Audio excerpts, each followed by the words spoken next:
Ayun mga kanainis, kalinga partners, tulad ng sabi ni nanay, mahirap daw yung buhay, lalo na nag-aaral na yung mga bata. Tapos, minsan walang pagkain bago pumasok sa school. So, anong ginagawa mo pag dumadating sa point na gano'n, na wala talagang mahugot para sa pagkain? Napunta sa tigban, mamaniw sa bugas. Mamanios. Oh. Ibig sabihin mga kanainis, nanghihiram siya ng bigas. Ano ba exactly yung word ng nasulok sa Tagalog? Yun lang ko alam ko, nanghiram ng bigas. Kaano-ano mo yung hinihiraman mo ng bigas? Mga urupod ko doon. Mga kamag-anak. Mauman sila pagkabugas na mo na, babay din na mo sila. Mauna man. O kasi ang pagkakaalam ko, ang pagkukupras hindi yun araw-araw. Quarterly yun. Every 3 months. Di ba, Nay? Tama ba? Oo. Morning po sa ating lahat. Subscribe po natin. Ednat Mundor.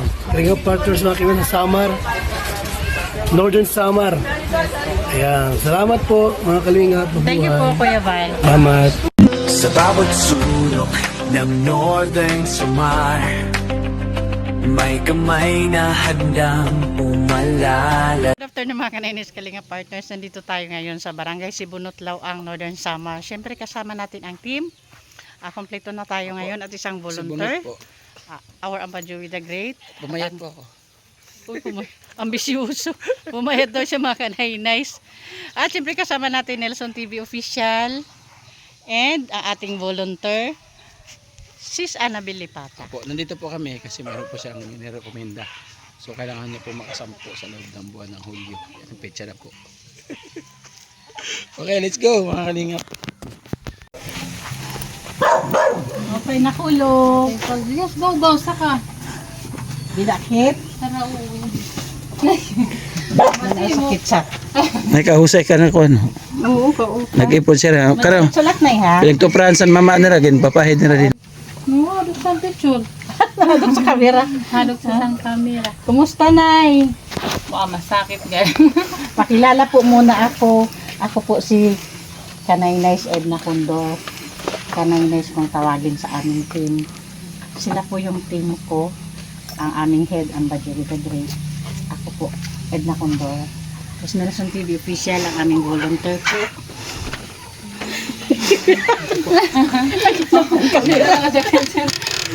Ang aming volunteer po, si Sis Annabel Lipata. Okay. Malik ako, good man. Hindi sa buko. Tanggal hindi sa kunar lang kuan. Makuri. Na ito naman may manok. Hindi, hindi ba? Ito na lang, Connie. Sige. So, ayan. Musta po ang buhay, Nay? Ano po pangalan ni Nanay? Jinky. Jinky. Pakyaw. Servito. Ay, kala ko pakyaw. Ilan po anak ni Nanay? Dos. Bali ang sa'yo, nag-asawa na. Anong edad na si Nanay? Kuan na, 37 na. Saan kay City? Agad mag-asawa na. Pagkukambat ito. Hindi ka Susunod susunod na tayo. Hindi makapwesto ng para maka-strengthen ka. Okay. Tapos, ano trabaho ni Mr.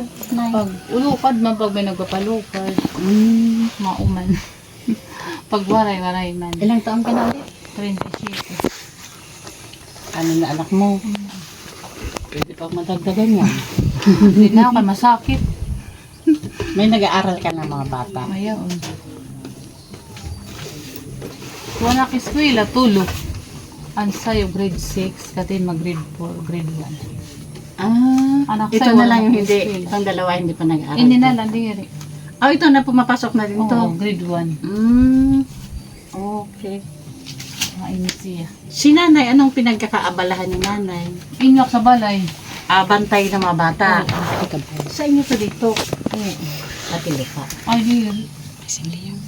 Sa nakubangan ito, sa kuhan sa Tagyaw, bali nag-uman. So, kumusta ang araw-araw na buhay? So, sa bakit sakit, dahil ko pa kay school. Ay, wala pinangangaon. Kay baraktas man sila sa pasibunot. Baraktas kita school? Oo. Gaano kalayo mula dito hanggang doon sa school ng mga bata? Kay nagtupas rin sa loyo. Sa Nay- tatanaw niya ba? Nay, magaling ang magtagalog na Buti lang napansin ni Amba. Oo pala, na pwede magtagalog na lang tayo para sa viewers natin. Kasi yung mga viewers natin may mga Tagalog, para in general na lang ba? Pwede ba na kayong bang Tagalog? Ay, di ba lang Tagalog? Sige, translate ko na lang. Okay. Hindi ako makakansan ba Tagalog? Ayun mga Kanainis Kalinga partners, tulad ng sabi ni nanay, mahirap daw yung buhay, lalo na nag-aaral na yung mga bata. Tapos, minsan walang pagkain bago pumasok sa school. So, anong ginagawa mo pag dumadating sa point na gano'n, na wala talagang mahugot para sa pagkain? Napadto sa tigbian, mamaniw sa bugas. Mamanios. Oh. Ibig sabihin mga Kanainis, nanghihiram siya ng bigas. Ano ba exactly yung word ng nasulok sa Tagalog? Yun lang alam ko, hiram ng bigas. Kaano-ano mo yung hinihiraman mo ng bigas? Mga urupod ko doon. Mga kamag-anak. Mauman sila pagpapakang pagkabugas na mo na, babayda na mo sila. Mauna man. O kasi ang pagkakaalam ko, ang pagkukupras hindi yun araw-araw. Quarterly yun. Every 3 months. Di ba, Nay? Tama ba? Oo. So, paano yung araw-araw saan yung kinukuha? Yung hindi pa schedule ng pagkukupras. Madali lang, utang na lang. Tapos pagkatapos ng kupras, magbabayad. Pag may nagpapalupad na mauna lang. Hindi ba nga dito. Palit-palit lang siya. Matang kamutangan. Walang ibang pinagkakakitaan si tatay? Nag-contraction man siya, taturay ilog. Kaya na-operahan di appendix. Tinukuta siya. Ilang taon na si tatay? Tuwan na siya. Mga 38. Halos magka-same age lang kayo. So, nanay, may idea ka ba kung bakit andito kami ngayon? Pero nakaintindi ka naman ng Tagalog na okay. So, tingin mo bakit andito kami ngayon? Kaya kuma. Dahil ina-recommend ka po sa amin ng aming volunteer, si Sis Ana Vilipata. Siya po yung nag-recommend. So, tingin mo bakit kaya ikaw yung ina-recommend ni Sis Annabel? Ay, siguro sa kasakit ko. Mauna ko man nakuha ni Raman. Ayun mga Kanainis, isang rason lang ang alam niya kung bakit siya yung na-recommend ni Sis Annabel. Dahil baka daw nakita ni Sis Annabel yung kahirapan nila. Nani, pwede mo ba ma-share sa amin yung araw-araw na sa tingin mo pinagdaanan mong problema na sa tingin mo is paulit-ulit na lang at sa tingin mo parang wala nang solusyon? Ano kayang problema yun? Saka ito na nga, wala kami kinakaon. Tapos ba, nalo ko himo, nakabadang, kadamo. Kung naman sa magbabanius, ba kung ay dala kakadtuman nga, balay man makamabanius, sa kabataan, pakakaon na lang nila. Wala tayong problema, mo kabatahod la. Ibig sabihin ni nanay, mga Kanainis and Kalinga partners, yung wala talagang makain. Yun talaga yung, sa tingin niya yung problema nila na pabalik-balik, na minsan hindi na niya alam kung anong gagawin dahil umaabot na sila sa point na nanghihiram ng bigas. Paano kung umabot sa time na yung hihiraman mo iwala din? Itong good, wala na good lang. Diba? Hindi rin naman din permamin, pwede ba ni mabaniusan ng mayaon. Kaya malat kabataan, porta man sa kung yung sakit nila, di rin paro sa nakakong sakit good kami. Yun talaga mga Kanainis yung realidad ng buhay ngayon, lalo na sa madaming anak. 6 yung anak mo na ano? Tapos yung 6 na anak mo is wala pa din kakayahan makatulong sa inyong mag-asawa dahil mga maliliit pa. Sabi niya may anak na siya, may asawa. So, siguro itong siyang pakabuli, kaya nag-asawa dayon. At tapos na siya mag-aral, hindi pa. Wala pa ka-graduate sa kuha, grade 12. High school pa lang. Oo, kaya nag-asawa dayon siya. Babae, laki. Babae. Yun lang. Isa pa yan na pinaka mabigat minsan sa magulang. Kung dapat makabuli kung nasa makunta ka nakataro sa kamutangan, masakit. Kung di wala, abto na mo. Kuha na, burod na. Wala na kami nahimo. Ano raw na sa Tagalog? Ayun mga Kanainis. Yung isang, panganay ba yun? Oo. Yung panganay daw nila, yun yung inaasahan nila na sana pag makapagtapos ng pag-aaral, makatulong din sa kanila. Pero nalaman na lang daw nila buntis na din, kaya ayun, nag-asawa na. So isa pa yan na mabigat sa pakiramdam ng mga magulang, yung umaasa ka na Paano yun, dito sa probinsya sa bukid. Paano naman? Isang magulang na nalalaman na huli na nalalaman. Oo. Di katulad sa syudad sa ibang sa Maynila o sa ano. Ay, hindi naman. Kasi posible talaga na Oo, kahit mangyari. naman saang lugar, pwede mangyari yun. Ano yun, hindi, ang alam mo, nag-aaral siya. Oo. Pero umuwi siya araw-araw dito. Pero hindi mo talaga na-observe na, Nakuha ko siya sa pagsunod ko na sa pagsinunod na namuan ko sa luto. oo. Nagsuka na siya. Yung usok ng sinaing. Doon ka nagduda na may Oo. something na. Tapos pinaamin ko. Inamin Pero alam niya, alam mo na may boyfriend siya. Oo. Na pumupunta rito yung lalaki. Diri. Sa gawas la. Ah. Pero minsan, hindi natulog dito. O laging natutulog dito. Diri. Anak-anak lang nakaturog diri. Anak babae lang. And- Ang lalaki diri. Hindi, I mean, yung anak mo lalaki, minsan may pagkakataon na hindi dito natulog. Ay babae na ako. Kaya nga, may pagkakataon na hindi dito natulog. Hindi di ka darumente nakaturog. So, Pero ibig sabihin ni Amba, yung boyfriend ng anak mo, natulog na ba dito sa Hindi. iba? hindi. Yung anak niya, sabi ko kung minsan hindi ba dito natulog. Kasi minsan Oo. Yung anak mo daw, may mga pangyayari Pagkakataon. ba na hindi natulog dito sa inyo yung anak mo? Hindi di ka din permanente. Ano talaga Eskwela siya. paano kalusot yun? Siguro sa Kaya naman pag ginusto, maraming paraan. Hindi siguro sa palayan siguro. siguro sa mga sa gawas kaya di ba nauli gabi na. Ah, may mga pagkakataon Oo. na umuwi sa gabi na. Kasi yung mga ganun, bawal papasukin yun sa mga kwarto na walang bintana. Di ba? Yung mga ganung edad. Lalo na kung naka-estudyante pa ng damit. Amba, hindi naman sila yung pupunta doon kasi in the first place, wala din naman pambayad. Kaya nga, ibig sabihin, paano nakalusot? Paano nangyari? Ano na, sis Annabelle? Oo, sige ba? Sagot mo doon. Yun nga, kung ginusto, maraming paraan. Pag ayaw, Maraming dahil. walang dahilan. Maraming dahilan. Yun. Maugod. So, nangyari, wala na kayo magagawa. Oo. So, pinagkasundo na lang sila. Pati ang magulang na lalaki. Oo.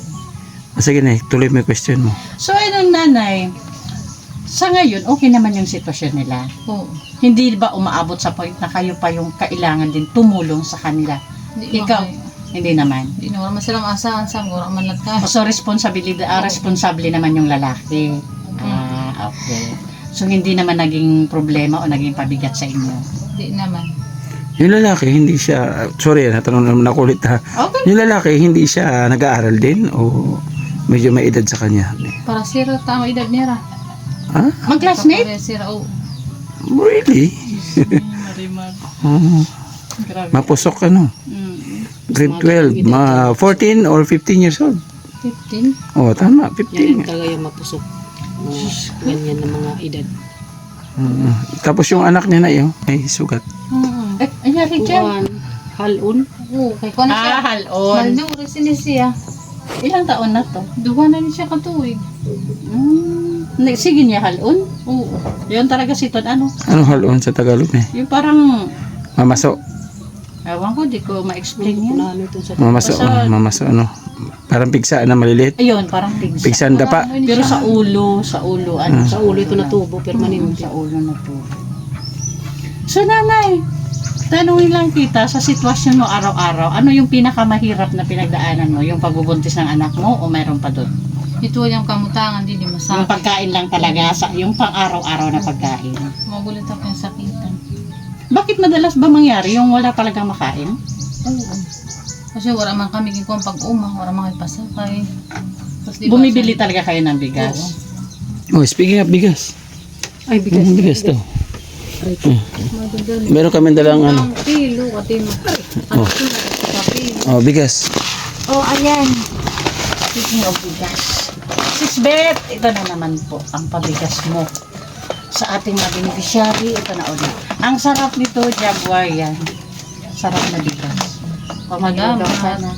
Sis Beth po, ano po masasabi mo kay Sis Beth? Salamat nga dako. O maglugaw ka na ha, may bigas ka na. Pero nakauna siya luto. Oo. Okay, at least kuan na siya, hindi na problema ora-oraan. At syempre dahil may bigas ka mula kay Sis Beth, may pang-ulam ka galing kay Miss Irene DB. Miss Irene, 200 pesos po pang-ulam mo. Anong masasabi mo kay Miss Irene Debi at Sis Beth Jones? Salamat na daw kami na kayo na palit ng sura ang mantas bugas. Okay.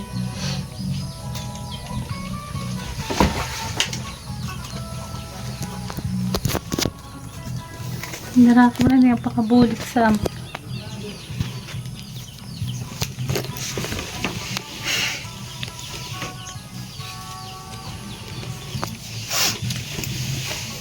mga bugas.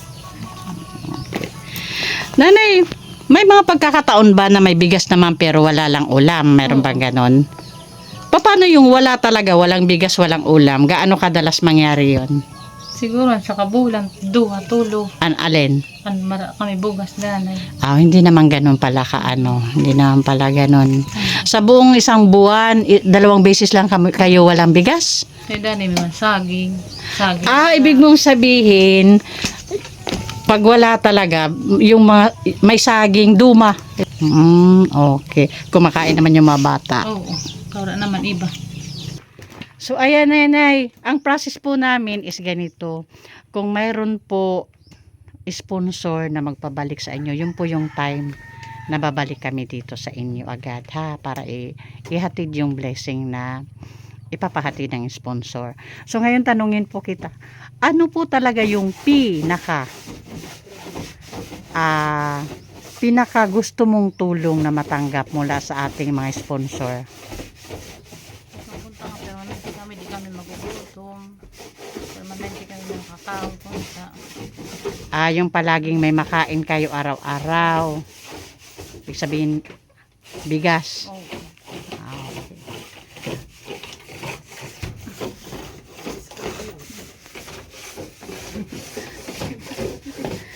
Nag-exercise po siya, mga kanay-nice. Kasi in fairness po, kahit dito yung bahay nila, ang linis. Malinis yung sahig.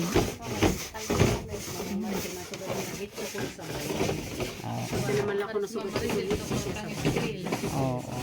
Mato kini pag dinali, pag in-scrub, pinanakuha, nagikway.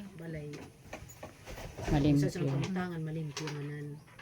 May bagaw ko, bisa naman magikway, may maukad sa kabataan, makaon. Pero nagtatanim ka din ng mga yung kasaba. Magikway, bagong, sa Bago. pasaligid. Tanim mo yun yung nandun? Pati Oh, ganda. maganas. Mato What? kanini mo din. Atos Diba, ka, kay Yung mga plato na nakalambat po. kalambat. kay mano kay wa kami finger. Malinis. Ay, oo. Para makakapasok na lamok. Ate sigurado na safe yung mga gagamitin yung utensil sa pagkain. Ang galing Yun yung sinasabi na para-paraan, wala sa sitwasyon. Wala man akin hini mo, maulay sa pagpiyani mo sa balay. Ang galing. So ayun na, yun yung proseso namin. Pag may sponsor na nag-grant doon sa kahilingan mo, yun yung time na babalik agad ako dito para maihatid sa iyo yan, ha? Salamat. Ayan mga kanainis, Kalinga partners, napakasimple lang kung pakikinggan yung kahilingan ni nanay. Talagang pagkain lang sa araw-araw. Yung hindi lang daw sila malipasan ng oras ng pagkain. Kaya may mga garden siya, yung mga kasaba, para kahit pag walang bigas, meron daw silang nakakain. Katulad ng mga problema ng mga pamilya na minsan na natin nabisita, ganun din yung kay nanay, pang araw-araw talaga na pagkain.